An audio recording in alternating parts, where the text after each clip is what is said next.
everybody. Thanks for coming today. My name is Shelley Noble, and we're going to talk about online versus traditional education settings.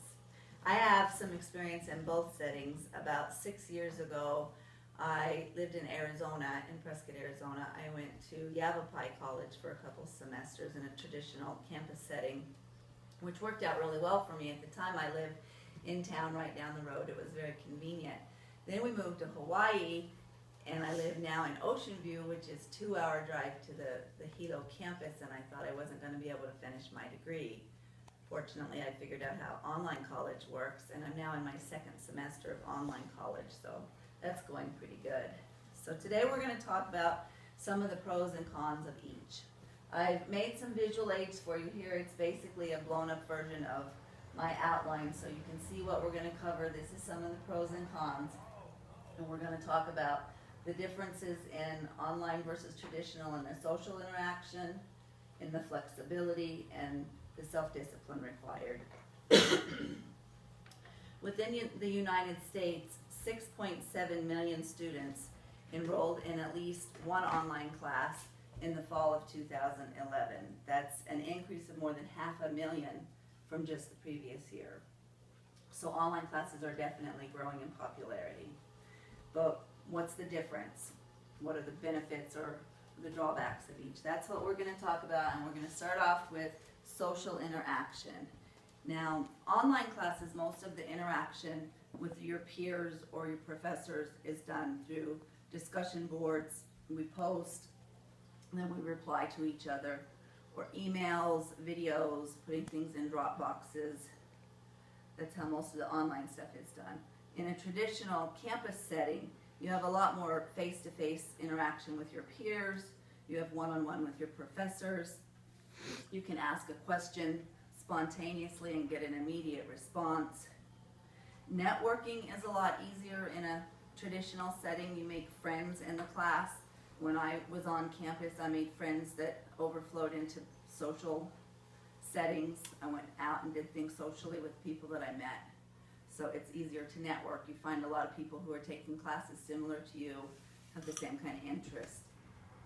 For me, the social interaction was better in a traditional setting.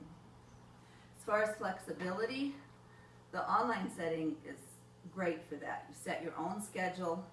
If you have a regular job, you can work your classes in before work or after work, on the weekends, whatever works for you. You can work from home. It's very flexible. The traditional setting, you have a regular class time and date. It's very scheduled, which for some people that works better. You have travel to and from campus, which can have time and money involved. Then there's self-discipline. That's something you really need to weigh if you're thinking of the two options. How much can you really discipline yourself? Online classes, you need to be pretty organized, and you need to be a self-motivated person. Some of the classes, they give you the assignment on Monday, and you have until Sunday night to finish it. If you're not organized or you don't have some kind of schedule, you're scrambling on Sunday night to do all your classes, and sometimes the internet has a glitch or your computer doesn't work. You end up with a problem. You don't get your assignments in and you get a 0. So you need to be self-motivated and have a schedule. It's very helpful. Traditional setting, not quite as requiring self-discipline because you have a very strict schedule to go with. You have specific times and days you go to class. You also have support within the class. A lot of the assignments are done during class time. So discipline's important whether you're doing an online degree or a traditional on-campus degree.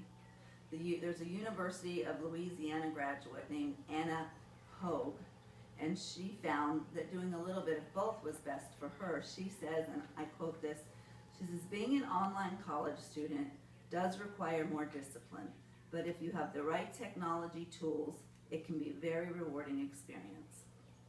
So at this point, you might be thinking both sound like great options. If so, there's a 2012 article from Inside Higher Education that agrees with you. The article states, that students who were part of a blended education model performed better than those who were exclusively one or the other. And in fact, the Rasmussen College found that its 14,000 plus students fared very similar. So that could also be another option. You don't really have to go strictly one or the other.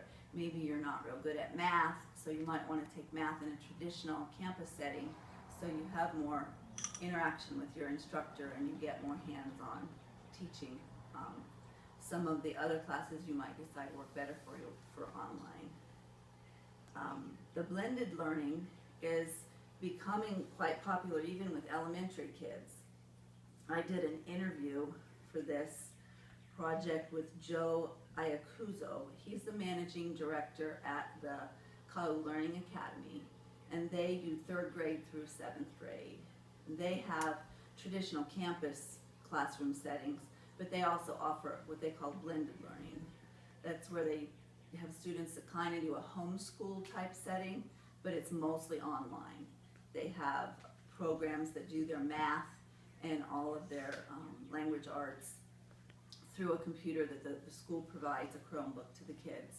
And the school can keep track of their grades and how much work they're doing through the internet, and the kids do the bulk of their work on the computer at home. So that's, Joe says it's becoming really popular with the charter schools to offer this. It's hitting a big niche. So online, whether it's elementary kids or college setting, is becoming much more popular. So again, if you're thinking about taking a class, you need to look at the different social interactions, flexibility, and self-discipline, and weigh out which would be best for you. Whichever path you choose, please continue your education and always keep learning.